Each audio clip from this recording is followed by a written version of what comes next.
Well, good morning. Welcome to Debbie's Back Porch. So glad to have you with us again today. Well, I have been eating low carb, and I promised to share some low carb recipes with you. I tried this last night, and this is a keto cheesy chicken crust for a quiche. Whew, that's a mouthful. This is my first time trying this recipe. And when I started, I had no idea what the results would be. It turned out pretty well. The list of ingredients will be in the info section. And hey, you know, if you're inclined, we'd love a thumbs up. And we would love for you to subscribe. Let's get cooking. These are your ingredients for your crust. And there are versions of this all over the internet. This is a can of chicken. This is 12.8 ounces. You could use up to a pan. You don't have to use canned. You can cook your own.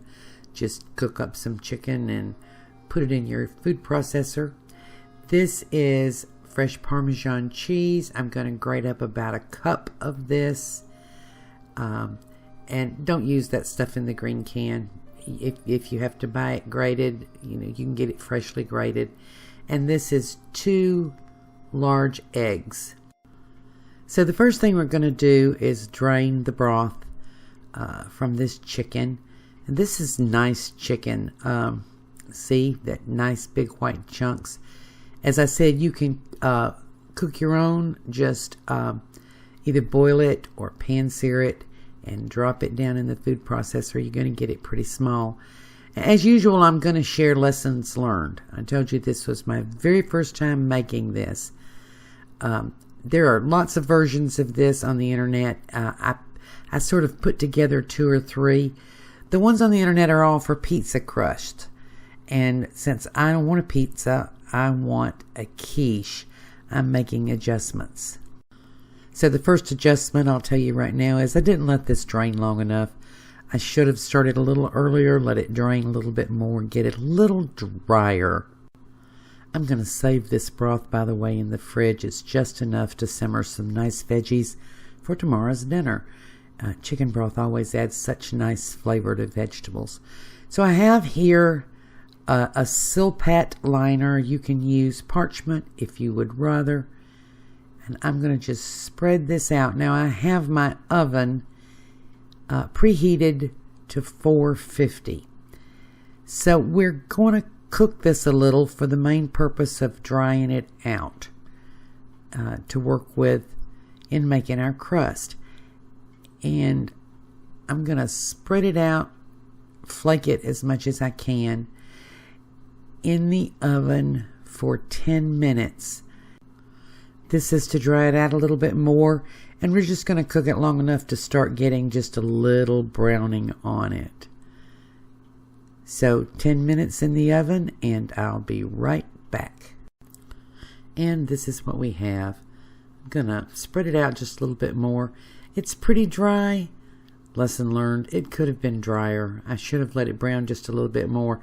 And I say all this, the finished product here is very yummy. I'm just thinking about next time to make it a little quicker, a little more easy, and a little more crusty.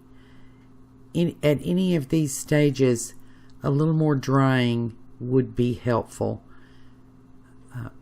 This is an experiment. My brother said some of the best food happens from experiments. So now we're just going to mix up our crust. I did, by the way, let that cool a little bit. You see I've got on a glove. This is not raw chicken. There's a little salt.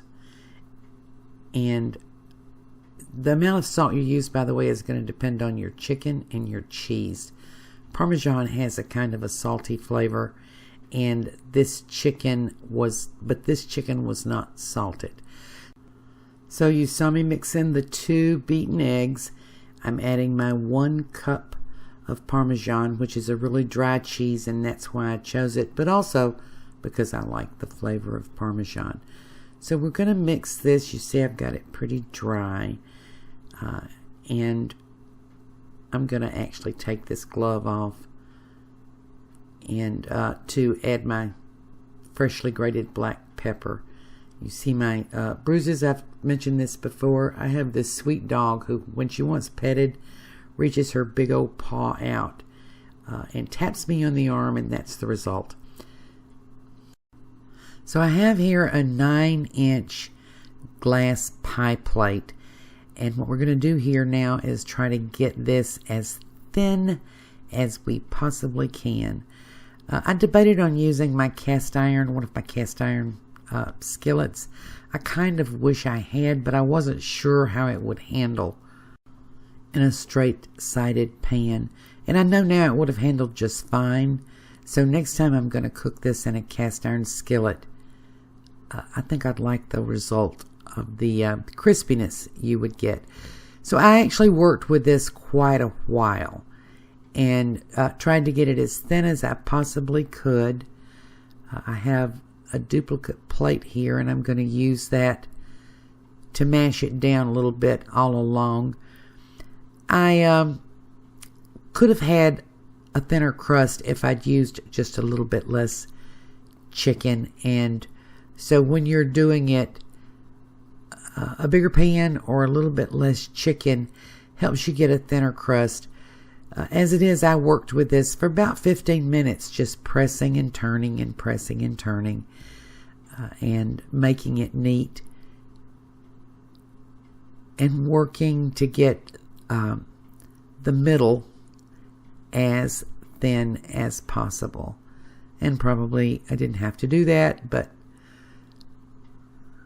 I really wanted to work on this. As I say, it's an experiment. So I've done a little time lapse here, and it's taking shape. And I'm going to press it one more time. I'm running water over the bottom of this other pie plate just to make sure it doesn't stick. And I'm occasionally rinsing my hands in water to make sure that it doesn't stick to my fingers, because it is just a tad sticky. So I think we've just about got it. I'm going to set this back on my silk pat liner and set it back in the oven, which is on 450, for about 10 minutes to dry it out, and maybe about 1 minute under the broiler. And while that's browning, I'll show you my quiche ingredients. That's about a little less than a pound of bulk sausage fried and browned.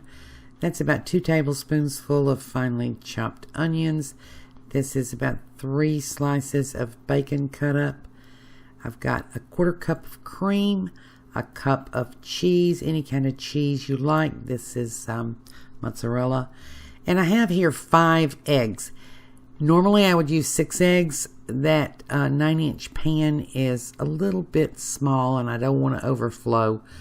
So I have 5 eggs. That's my basic quiche recipe.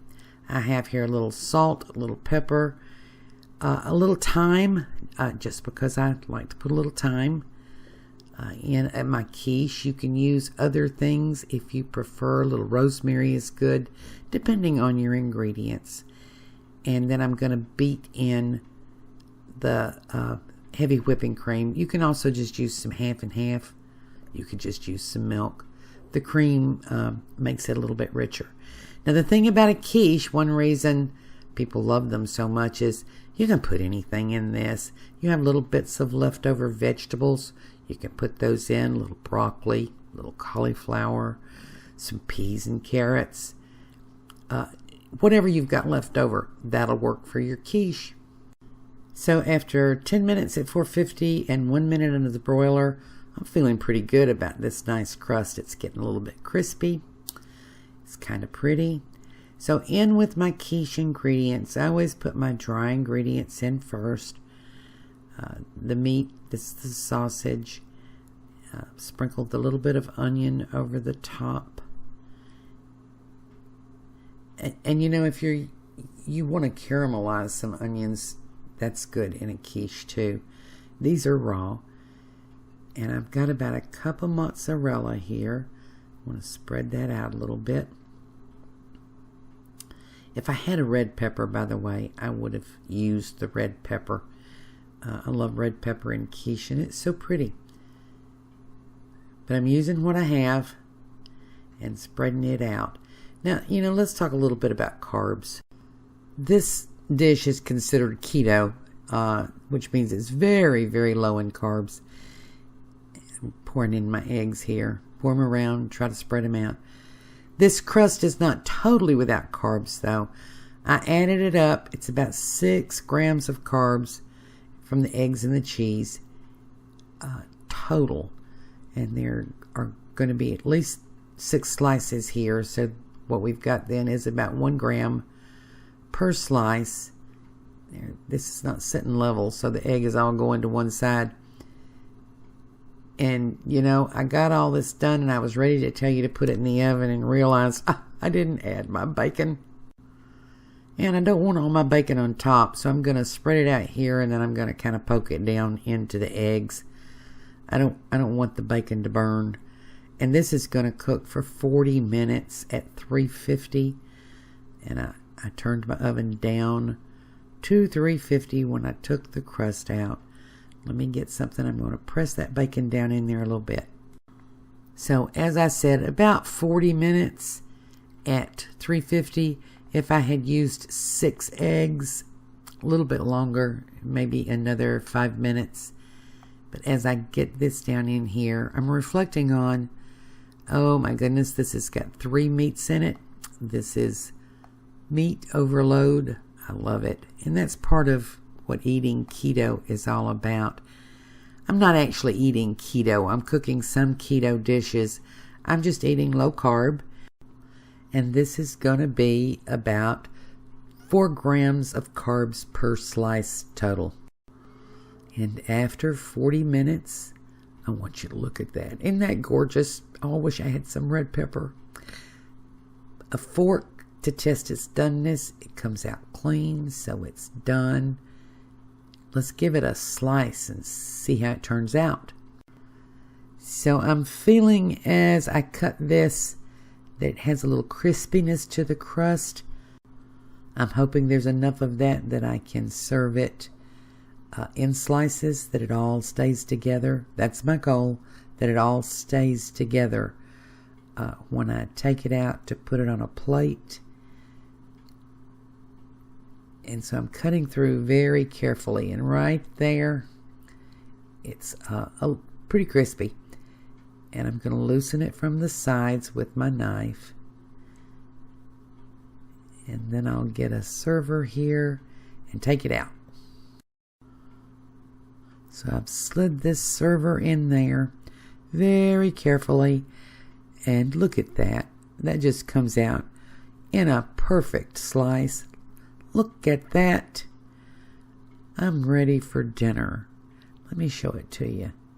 Yes, I'm pretty happy with that. Okay, not too shabby. Let's cut into that. Yes, your eggs are nice and tender. Good consistency for a quiche. Lots of fillings. Lots of meat. And this is good. And it doesn't taste like a crust. It tastes like chicken. But it manages to give you a nice serving presentation. And I think I've just added something to my list of things to make with leftover turkey after Thanksgiving. Now I'm cutting it right there to show you the little bit of crispiness that I have there in the crust. And that does look like a crust, doesn't it? But it's chicken.